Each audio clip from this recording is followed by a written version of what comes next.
¿Cómo están en el barro una vez más con un conocido de la casa? Pero hace rato que no conversamos, ¿eh? Miguel Ángel Pichetto. Miguel Pichetto, ¿cómo va eso? Gracias por atenderme. No, un gusto poder conversar contigo, Eddie, y también tener nuevamente contacto con el medio, así que interesado en charlar. Buenísimo. Miguel, como conocedor del paño político y zorro viejo de campañas y todas estas cosas, una de las cosas que más se escucha es que esta es, si no una, la más básica, la peor campaña electoral que hemos tenido en democracia, cosa que no sé si es cierto o es mentira, y te lo pregunto a vos. Yo diría de que las ideas que estuvieron en discusión no se desarrollaron. En el proceso de la última década, digamos, gravitan más los politólogos, el coacheo, la preparación más estructurada de los dirigentes. Y en los dos debates que pude ver y analizar, faltó un poco la impronta personal, la repentización frente a los temas. Los noté a todos, los candidatos muy estructurados. Eso no permite tal vez eh, a la sociedad, digamos, tener más cercanía, digamos. Cada uno fue con su libreto, su esquema muy rígido. Pero bueno, es importante que el debate también se haya hecho. ¿Será que, Después, será que la, será que la oposición dejó jugar al oficialismo en la derrota de las PASO para no equivocarse y que se equivoquen solos? ¿Hay algo de estrategia bueno, ahí sí, o...?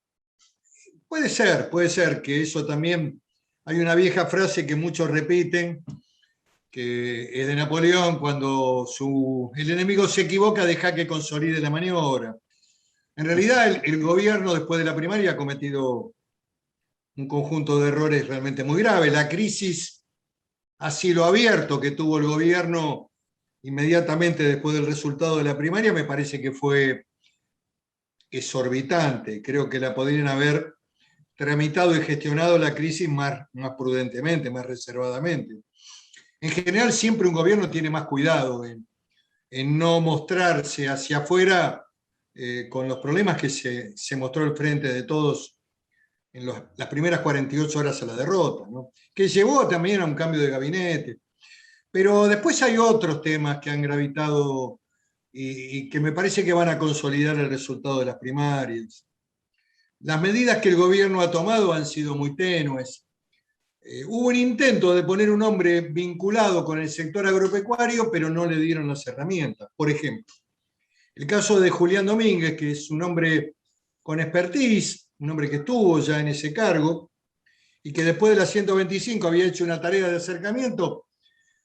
Cuando le dan las herramientas, son herramientas muy limitadas. Tendrían que haber abierto la exportación de carne de manera plena para poder intentar cambiar el resultado de La Pampa o de provincias que indudablemente son productivas como Santa Fe, Córdoba, en donde lo agropecuario, lo exportador tiene un valor muy trascendente, porque hace a la actividad laboral, el frigorífico, la carne como producto fundamental, digamos, con la soja. Me parece que ha habido digamos, muy pocas medidas, salvo las coyunturales, estas Ujú. de mejorar de vuelo corto, digamos, vuelo gallinacio, que no cambian la estructura de nadie y que la propia gente lo comprende y lo entiende como una medida de carácter meramente electoral. Ahora vos decís que esta situación post-paso, por parte del gobierno, lo que está haciendo es consolidar esos resultados, o sea que pierden eh, contundentemente. ¿Qué pasa el día después? Porque también es el otro, aparte de la calidad de la campaña, otro de los temas que se habla es el 15 de noviembre, ¿no? O sea, que el gobierno le va mal y acá empieza una especie de mini caos donde se resuelve apurando una campaña electoral presidencial y empezar que la discusión sea el recambio en el 23, o el gobierno no pierde tan mal y se abre una puerta de un diálogo, un consenso transversal para tratar de encontrar algunas políticas de largo plazo. ¿Vos qué crees que va a pasar, o por lo menos qué debería pasar el 15 de noviembre? Bueno, si lo analizás, digamos, a un gobierno con contenido peronista, aunque este tiene limitada presencia, digamos, de lo que es el peronismo como visión nacional, más de centro, eh, siempre hay que analizarlo, los hechos del futuro con la mirada del pasado. Y si vos analizás el resultado de la primaria y la crisis de la primaria, lo que se puede preanunciar es un nivel de conflictividad mayor si el resultado es adverso. Si mejora, bueno, indudablemente que puede haber ahí un camino de recomposición.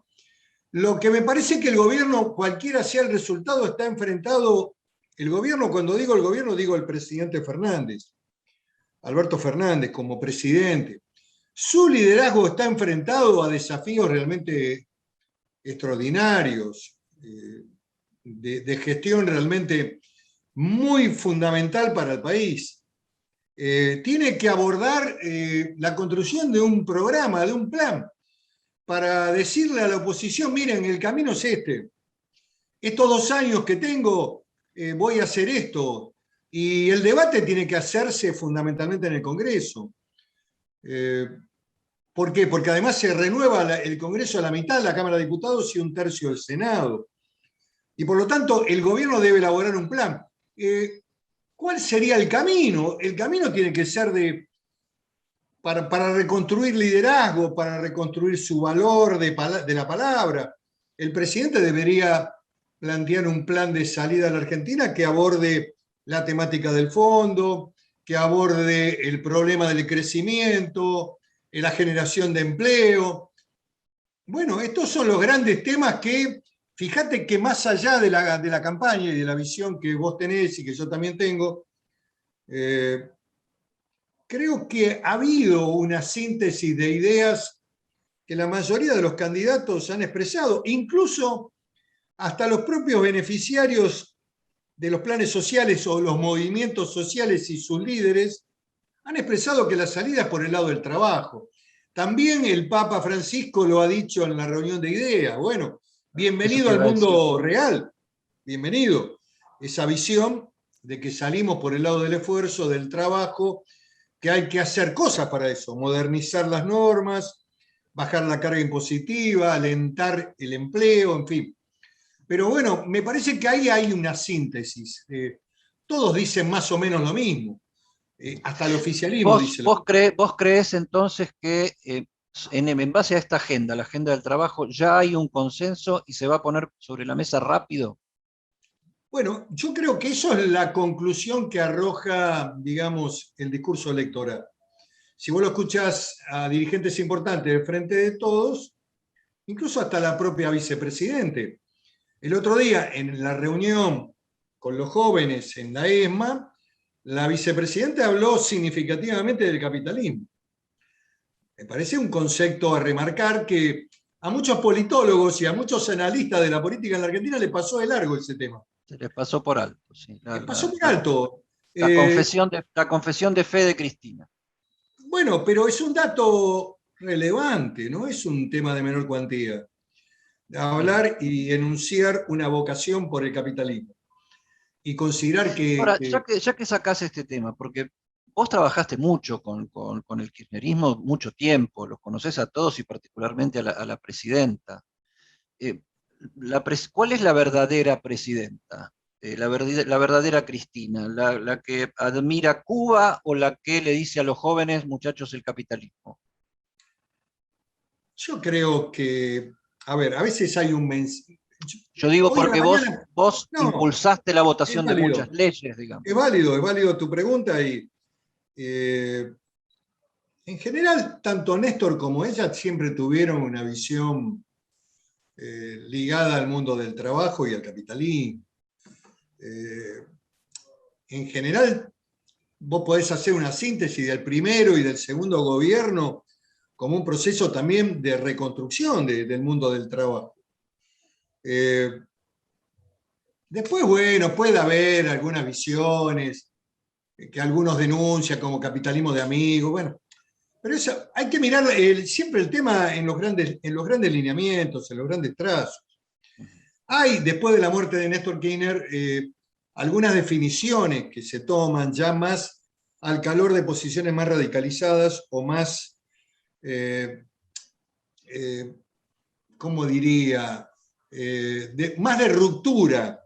Hay un proceso que vive la vicepresidenta actual, que era en ese momento la presidenta, que encaminaba a la Argentina para salir del endeudamiento. Acuerda con el Club de París, resuelve el tema de Rexol, YPF, paga. Nos quedó pendiente el tema Holdau y ahí algo se quiebra. Como si, digamos, hay un análisis histórico que hay que mirar bien detenidamente, pero hay un quiebre ahí. Que incluso hasta había habido una comisión de presidentes de banco, junto con el presidente del Banco Central, de apellido Fábrega, te podrás acordar, en Nueva York, que había llegado a un acuerdo con los Holdau. Y ella manda en el tramo final a Kicillof y rompe el acuerdo. Quizás ese proceso de círculo virtuoso del desendeudamiento hubiera sido un elemento valorativo muy importante en su proceso de gestión y análisis histórico.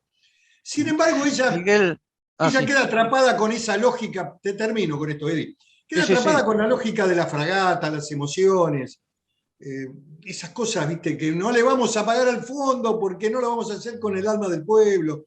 Miguel, no solo de Cristina, sino de todos.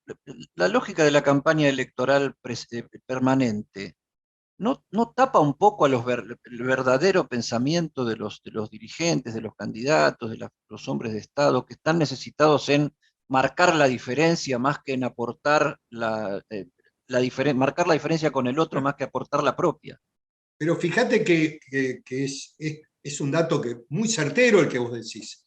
Hay todo un discurso que en general el Frente de Todos trata de construir respecto al demonio que es el fondo, cuando en realidad, una vez que se arregló con los bonistas privados y hubo una reestructuración, hubiera sido muy oportuno que el gobierno de Fernández también acordara inmediatamente con el fondo, porque hoy estaríamos en otra condición. Tendríamos incluso un espacio de tiempo donde se hubieran suspendido los efectos del pago. Y creo que además ahí los intereses y las realidades del fondo son más razonables que caer en el default. Pero bueno, se contiene, ¿cómo se sostiene el discurso? El Frente de Todos construye un discurso, especialmente de los sectores juveniles o por parte de Máximo, y también lo toma el presidente Alberto Fernández en el recordatorio de Néstor Kirchner, en el aniversario de su muerte, que no le vamos a pagar al fondo con el hambre del pueblo. Todas son. Por eso yo relativizo mucho estos discursos electorales. Creo que gobernar implica una cuota de realismo y de hacer lo que le conviene al país.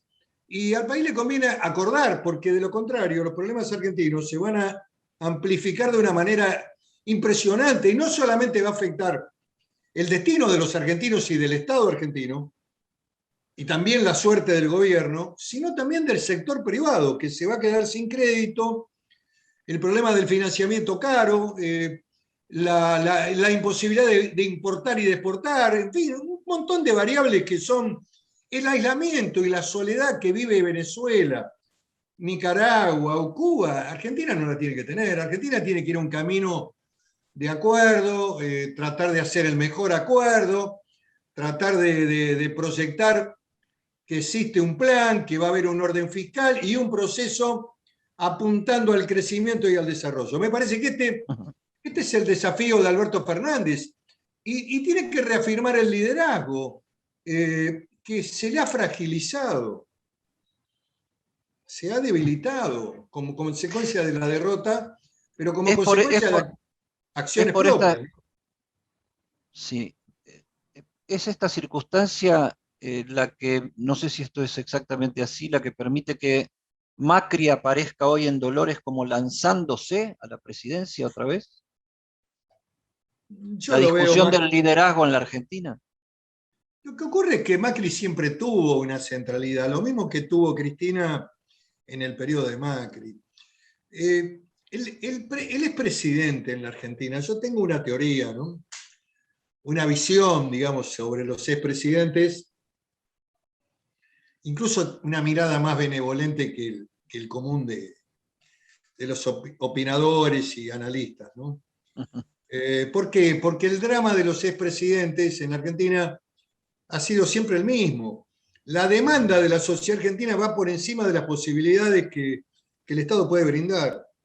Por lo tanto, siempre gobiernan con déficit fiscal, vía endeudamiento externo o vía emisión monetaria. Este es el drama de la democracia desde el 83 a la fecha. Nadie le puso el cascabel al gato y nadie ordenó el tema fiscal en la Argentina y un proceso gradual de crecimiento, de ordenamiento y de reformas estructurales que el mundo hoy tiene, porque, a ver, nadie quiere joder a los trabajadores. No puede haber un sistema capitalista que lesione a un trabajador. Ahora, tampoco se puede seguir sosteniendo, y esto lo saben los sindicatos, lo saben. Cuando vos hablás con ellos en un diálogo sereno, tranquilo, de que es imposible que subsistan normas de tanta rigidez en el marco de las relaciones laborales que son del año 70. 74 fue la ley de contrato de trabajo de Perón. Entonces, bueno, vos requerís de modernización para la pyme, de entradas y salidas mucho más flexibles. Es importante un debate de fondo cultural en la Argentina, donde todos los actores tienen que contribuir. El debate de que salís por el lado del capitalismo, salís por el lado del trabajo, ¿cuál va a ser la intervención del Estado? ¿Hasta qué punto? Una, ¿Hasta dónde? una curiosidad sobre este punto, Pichetto. ¿Pueden los movimientos sociales terminar siendo aliados de un sector del capital en la exigencia, incluso en la confrontación con los sindicatos para avanzar en una reforma laboral? Porque lo que ese sector busca es trabajo para los desempleados. O sea, los movimientos sociales son movimientos de desempleados o de empleados en negro, informales o lo que fuera. Sería lo lógico, porque ahí está el desocupado, el que recibe el plan, o el que tiene un trabajo de changa informal, como bien lo definiste. Sería lo razonable que el sistema fuera más moderno, que permitiera el ingreso de trabajadores, que también se trabajara mucho sobre la base de la industria del juicio para bajar el nivel de costos de carácter judicial, pero lo veo poco probable porque están contaminados los líderes con estas ideas viejas. Son muy viejos en términos, algunos son jóvenes, pero son jóvenes viejos. Tienen esta visión de Cuba, y después también la iglesia dice cosas tontas. A ver, el concepto este de repente que aparece en la construcción vaticanista de que la propiedad es un derecho secundario. A ver, nadie discute que la propiedad tiene que tener un fin utilitario, un fin de naturaleza social, que no puede ser, que no le sirva al país, el concepto de la propiedad, digamos. Esto está resectado en nuestra Constitución. Pero cuando aparece la palabra derecho secundario en boca del Papa, bueno, es un tema muy peligroso, porque en la Argentina... ¿Y quién va a definir la prioridad y cuándo? Claro, y después los muchachos toman bosques, toman campos con título de propiedad, lesionan la posibilidad de las inversiones, ocurren hechos como lo que están ocurriendo en Bariloche, en El Bolsón, en Esquel, en Chubut, en Neuquén, en la cercanía de Vaca Muerta. Están los muchachos ahí de la vieja línea montonera, Roberto Cirilo Perdiga, que armó la gremial de abogados que defienden a estos pseudo pueblos originarios, que no lo son, no lo son. Habría que repasar la historia y no vamos a hacer acá un debate histórico, pero los pueblos originarios eran tehuelches, pero bueno. Los mapuches ingresaron a principios de 1820, después se consolidaron en 1860 y fueron la avanzada chilena para la ocupación con el malón sobre la provincia de Buenos Aires. Se llevaban las vacas y las mujeres. Hasta que Roca le puso punto final a esto. Y además consolidó la soberanía territorial en la Argentina, sobre toda la Patagonia. Pero digo, Miguel, este tema, Miguel, vos sí, reivindicás mucho a Roca y eso te hace merecedor de muchas críticas de un sector que Roca es mala palabra y chao. eh, Lo haces deliberadamente. ¿Por qué? yo te diría que lo hago convencido, en primer lugar, pero también lo hago deliberadamente, porque yo creo que uno de los problemas que tiene la Argentina es el proceso educativo y la construcción de la historia. A ver, cuando Roca asume la presidencia en 1880, previamente por orden del presidente Avellaneda, le ordena al presidente Avellaneda, él era el ministro de Defensa, la preparación y la ocupación del desierto y la ocupación de la Patagonia, que era un territorio amorfo que estaba indefinida la soberanía.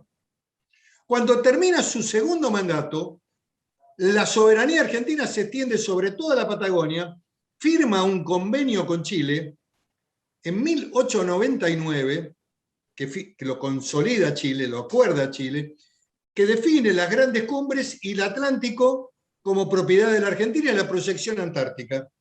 Eso, 100 años después, Carlos Menem con el presidente chileno en ese momento, que era Frei, me parece, lo vuelve a reeditar en un encuentro en el estrecho de Magallanes, en un barco chileno, porque ese acuerdo de Roca con el presidente chileno se hace en un barco, en una goleta de propiedad del Estado chileno, pero son actos de una potencia histórica extraordinaria.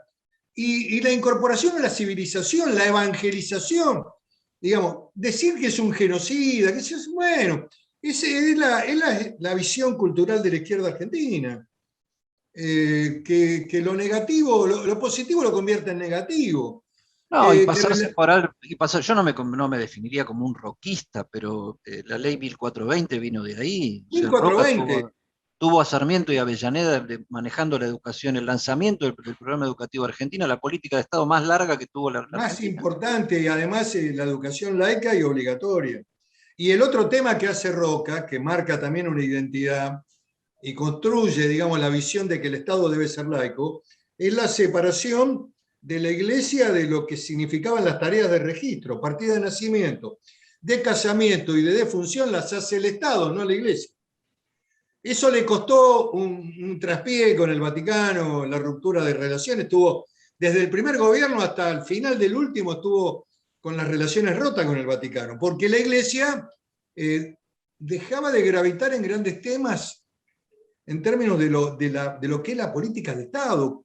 Yo soy católico, creo en Dios, pero yo no creo en la visión de que la iglesia tiene que entrometerse permanentemente y hacer documentos de contenido económico y político. Yo creo que ahí pierde potencia y habilita el debate de igual a igual. A ver, si el obispo de La Plata hace una carta y opina sobre cuestiones que hacen a la economía, a la pobreza, a cómo resolver este tema. Si el Papa habla de salario universal y dice recortemos la jornada laboral, ese no es un modelo para la Argentina, que tiene que recuperar el trabajo y que hay que trabajar para producir y hacer un país importante. Ese es un modelo para Suecia, digamos, reducción de la jornada laboral. Y el salario universal es el concepto de la Argentina pobre, extremadamente pobre, donde todos somos pobres y tenemos un salario medio parecido. Ese mundo no es el mundo de tu viejo, ni de tus abuelos, ni el mío, ni de mis padres, que siempre pensaron con una visión de la Argentina que crecía, de la clase media, digamos, del mérito, del esfuerzo, de que mandaba a los hijos a estudiar. A mí me parece que hay que revisar estas ideas. Y esto no significa lesionar el rol espiritual que tiene la Iglesia Católica, que prefiero que lo siga teniendo la Iglesia Católica en la Argentina, como iglesia importante. Eh, yo discuto cuando entran en el terreno de la política y de lo terrenal. Yo discutí cuando instalaron la episcopal del hambre. Yo dije, acá no, hambre famélica, famélica. Al estilo biafrano, no. Que hay problemas, sí, claro que sí. Que hay situaciones en el Chaco profundo, a lo mejor en lugares donde todavía la luz eléctrica no llegó, el agua corriente, y hay problemas, y hay que ayudar, sí, pero abordar un tema desde la episcopal de que la Argentina se moría de hambre, me parece que iba en demérito incluso de este país productivo de alimentos y con una estructura social que implica casi el 60% del presupuesto nacional, en Vos donde el sabés que gasto de seguridad social yo es altísimo. lo que reivindico de aquella generación del 80 es el lugar histórico que ocupó en su momento concreto, ¿no? Hacerse cargo de una fundación. Después vinieron eternos fundadores y refundadores que la mayoría terminaron fundiendo más que fundando, y no es un juego de Totalmente, palabras. totalmente. Ahora, ¿no le falta a la dirigencia política en su conjunto un poco de esta visión, de decir esta cosa generacional, de decir, señores, nosotros somos la que tiene que sacar al país del pozo? Bueno, yo comparto eso y fíjate que mi generación tiene una deuda tremenda con la Argentina y con la democracia, porque si bien hemos recuperado el valor del ejercicio del voto, desde el 83 no hemos podido resolver un proceso de crecimiento sostenido de la Argentina, teniendo incluso ventajas comparativas frente a otros países de Latinoamérica.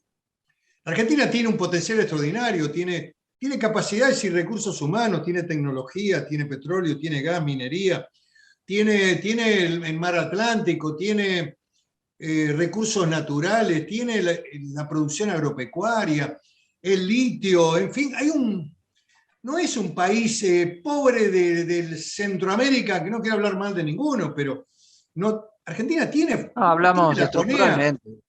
tiene el INBAH, tiene la educación gratuita universitaria, que eso es un diferencial en Latinoamérica, más allá de la decadencia, más allá de algunas situaciones que a lo mejor vos podés cuestionar, este es un No, valor. no, la UBA sigue estando entre las 10 Entre las mejores universidades. universidades Claro. del mundo. Ujú.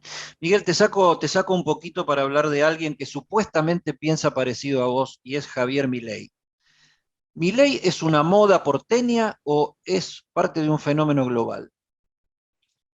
No, yo lo veo hoy como un dirigente importante dentro del escenario del debate electoral en la capital, en la ciudad de Buenos Aires. Creo que tenía un ambiente propicio para construir un liderazgo y una candidatura de centro derecha liberal o de derecha liberal. Mi visión es, digamos, más de derecha, más de centro derecha, pero creo que la Argentina requiere además también un modelo posible para llevar adelante. No.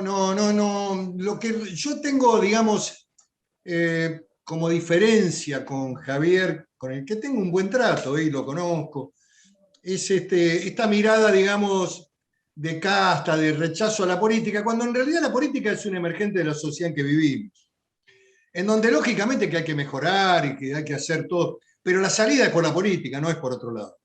Entonces él va a pasar a ser parte también de esta estructura en un escenario altamente complejo con 256 diputados y va a tener que discutir en ese plano, digamos. Y bueno, y esa realidad también lo va a potenciar en términos de si sus ideas se sostienen, si se pueden llevar adelante.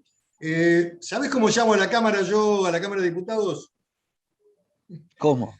Después de haber estado en 8 años allí, en donde he visto pasar a figuras realmente de mucho valor, dirigentes de alta valía, de la Rúa, el Bisonte Allende, que era de Banfield, un médico notable, qué sé yo. He visto a De la Sota, a Carlos Grosso. La Cámara de Diputados suele parecerse un cementerio de los elefantes. Cuesta trascender así. Cuesta que tu voz resalte. Yo creo que él tiene virtudes para hacerlo. Espero que le vaya bien. Yo tengo una visión del centro nacional, desde la construcción de un modelo de centro derecha en el peronismo republicano, y voy a trabajar para ser parte de la coalición opositora y también discutir adentro el programa de gobierno, porque lo que no se puede hacer más, Pero lo que vos a Milei en la próxima lo ves adentro, juntos en el mismo espacio. a mí me parece que sería interesante crecer por el lado del centro derecha. Porque para centro Ahora, mira izquierda, que, a ver, qué interesante lo que aportó, para mí las novedades en esta campaña, en este momento, las dio la oposición. Eh, es más fácil que eso ocurra en una parlamentaria que en una presidencial, pero vos aparte de Milei, que es un fenómeno más mediático y un poco más quilombero en cuanto a las provocaciones, también lo tenés a Facundo Manes, bueno, que es otra figura le levantó la interesante. autoestima al radicalismo y aparece también Sí. ahí como un posible para el 23, ¿no? Bueno, es una figura interesante, también disruptiva, viene de afuera de la política. Eh, el radicalismo tiene un activo interesante, también lo tiene con dos gobernadores uno es gobernador y actual diputado, que es Alfredo Cornejo, y el otro es la figura de Gerardo Morales. Para mí son dos figuras de mucha potencia política, y gente con experiencia. Yo creo, te digo sinceramente, Eddie, no descalifico a nadie, creo que Facundo es una figura muy interesante en la sociedad, en el seno de la sociedad. Ahora, la etapa que viene no podés improvisar, ¿eh? Tenés que tener un plan de gobierno, por eso el desafío de la oposición, además de poder saldar las candidaturas de una manera democrática, en el marco de la primaria, con un sentido de amplitud para crecer como coalición opositora, es el armado de un plan de gobierno. Vos le tenés que decir a la sociedad cuál va a ser el camino, cuánto esfuerzo va a demandar, y lo que tenés que hacer por delante, que son desafíos extraordinarios, y tenés que planteárselos en el marco de la campaña electoral y después ejecutarlos. Y cuidado con el armado de estas, yo defino esquemas de gobierno polifórmicos, ¿viste? Vos ponés un secretario de gobierno que es radical, ponés un ministro que es del PRO, ponés un subsecretario que es de la coalición cívica, nadie se pone de acuerdo, le está pasando a la coalición de gobierno.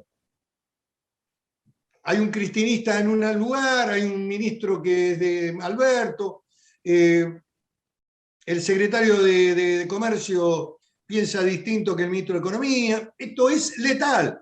Vos tenés que armar un equipo económico, un equipo de política internacional, un equipo de políticas sociales. No podés hacer la gilada que hizo Macri con Stanley y algunos otros funcionarios que tenían problemas de culpa, iban a la villa a repartir alimentos.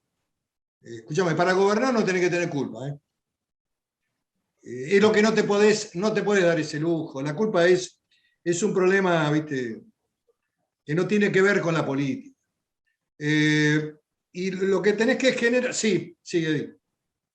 No, terminá y vamos redondeando, porque me quedo toda la tarde charlando porque una cosa va trayendo la otra, pero bueno, en algún No, momento hay bueno, que te digo cortar, que es tomamos aire y volvemos. imprescindible el armado de un programa. ¿Qué vas a hacer con las Fuerzas Armadas? ¿Vamos a recuperar la Marina para controlar el mar Atlántico?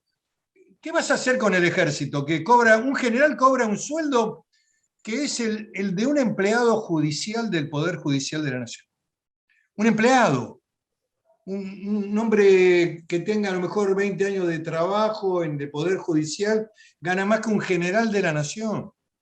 El deterioro del poder adquisitivo de los militares, el equipamiento y la falta de equipamiento, la falta de buque, la falta de armamento militar, coloca a la Argentina en un plano de indefensión extraordinaria. Tenés que revisar la ley de seguridad interior y la ley de defensa, porque son de una época que fue la postdictadura. Entonces era lógico y era dable esperar de que no hubiera intervención. Ahora hoy tenés nuevos procesos. Está pasando lo de los mapuches en la Patagonia, que están planteando un Estado autónomo. Hay casi una actividad de sabotaje, de terrorismo e insurreccional. Yo sé que Aníbal descalifica estos hechos, pero esto es lo que está ocurriendo. No, Mirá yo lo que los está veo, pasando. yo desde mi asiento en la capital federal lo veo chiquito el problema si no se le permite crecer, digamos. Yo creo que no es tan chiquito hoy y te digo la verdad, hay un marco también ideológico. Yo me pregunto qué hacen los viejos montoneros ahí. Hay un tufillo ahí, ¿viste? Yo leí la proclama que hicieron cuando quemaron la Dirección Nacional, la Dirección Provincial de Vialidad de la provincia de Río Negro. Lo califican como un acto militar. en el camino para la creación de un Estado autónomo dentro de lo que ellos llaman el territorio ancestral mapuche. Hay una primera visión que aparece en la Argentina segregacionista, separatista. Es un tema muy interesante. Pero bueno, ojalá también se achique. Yo no quiero prender fuego en el bosque. Ellos lo hacen. No, digo, con la boca, con las palabras, Sí, no quiero sí, sí, no, alentar ningún. a ver, yo no soy el político ni tengo que tener la solución. Creo que es un problema que se resuelve con voluntad política institucional, Pero digamos. Si yo vos tengo ahí si vos lo electoralizás, no, todo lo electoralizás, primero no discutís el problema y después los problemas crecen. Eso es por lo menos no, la experiencia yo sabés histórica. que está bien, es buena tu análisis y yo comparto de que no hay que colocarlo en el marco del debate electoral. Estos temas vienen desarrollándose desde hace 4 o 5 años de manera muy intensa. Y aparece, digamos, una serie de eventos. Te diría, desde la primera quema del refugio Niemeyer ya se plantea la cuestión ancestral mapuche, aparecen un conjunto de ideas que empiezan a propagar estos líderes. Esto para mí, esta es la diferencia que puedo decirte o expresarte. Ojalá fuera solamente un tema de reconocimiento de la propiedad de la tierra que los ancestros ocuparon. Si fuera eso, como vos decís, se arregla con buena voluntad. Yo creo que hay algo más. Y hay algo más desde el punto de vista de la geopolítica de la Patagonia. La Patagonia es un territorio vacío. 5% de la población de la Argentina, 5%. 55% del territorio nacional. Población europea, población de trabajo, están los recursos naturales, está el agua, está la proyección antártica. Ojalá fuera solamente una reivindicación de mi familia fue la poseedora originaria de este campo, me pertenece, lo puedo acreditar, está la familia, los herederos de los mapuches, qué sé yo. Después discutimos si los tehuelches fueron, para mí los tehuelches fueron los originarios, pero no importa. Suponete que fuera solamente una cuestión de tierras, creo que se podría resolver con buena voluntad y con un diálogo abierto. Pero acá hay otra cosa. Me parece que para mí hay otra cosa. Todavía no la alcanzo a desentrañar. Eh, tampoco tengo una teoría conspirativa, ¿viste? De esos que inventan. eh, pero yo miro la Patagonia y la veo un territorio vacío, desguarnecido. Mm. Gran tema la Patagonia, gran tema la tierra, o sea, grandes temas que deberían ser puestos como temas en la agenda y no a partir de los emergentes, creo yo, sino a partir de esto, 55% del territorio con el 5% de la población. Ese es el problema de fondo. El problema es ese. Creo entonces que desde distintas visiones es posible conversar si nos ponemos de acuerdo en cuál es el tema de fondo. Sí, sin duda. Y mucho más, digamos, lo que significa la defensa de los recursos naturales que tiene la Patagonia. Además de lo que es la energía eólica, el sol, incluso las actividades energéticas hacen al cambio climático. Además de tener, digamos, la industria del petróleo como con los, digamos, el petróleo duro, de que se saca de distintos lugares, de Vaca Muerta o de tierra de Chubut, de Santa Cruz, o la minería que todavía no se ha desarrollado con el nivel que se podría desarrollar, o el agua, como valor el agua.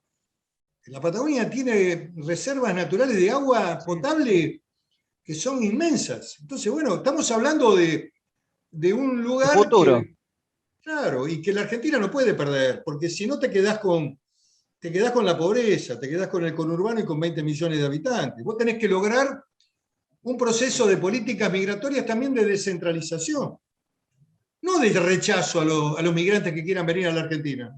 Yo no estoy en esa. A mí siempre me acusan con ligereza de visiones xenofóbicas. Yo no tengo eso. Lo que digo es, no puede seguir ingresando gente al conurbano. Vos tenés que tener una política migratoria que permita que la Patagonia tenga un esquema poblacional y un desarrollo económico. Yo pienso que la pandemia, si algo bueno puede tener una pandemia, es que nos puso todos estos temas sobre la mesa y merecen una discusión urgente, seria, con gente que se sepa asesorar y que pueda conversar.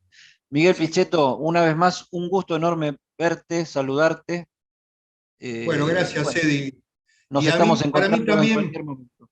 para mí también es un gusto hablar contigo y tener este tipo de charlas que plantea temas realmente de importancia para la Argentina, para nuestro país. Miguel Pichetto, gracias. Fuerte abrazo. Gracias, Edi. Un abrazo. Hasta luego.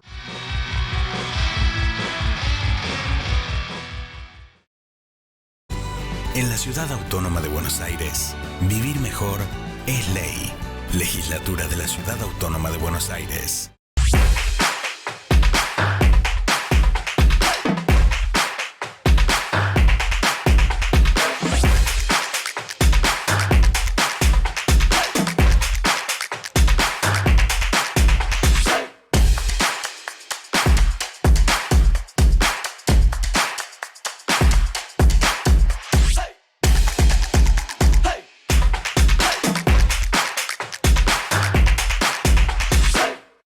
Ahora con cuenta DNI podés enviar y recibir dinero directamente con tus contactos de teléfono.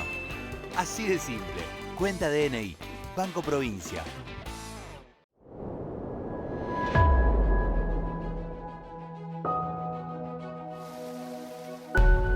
Energizate en Jujuy.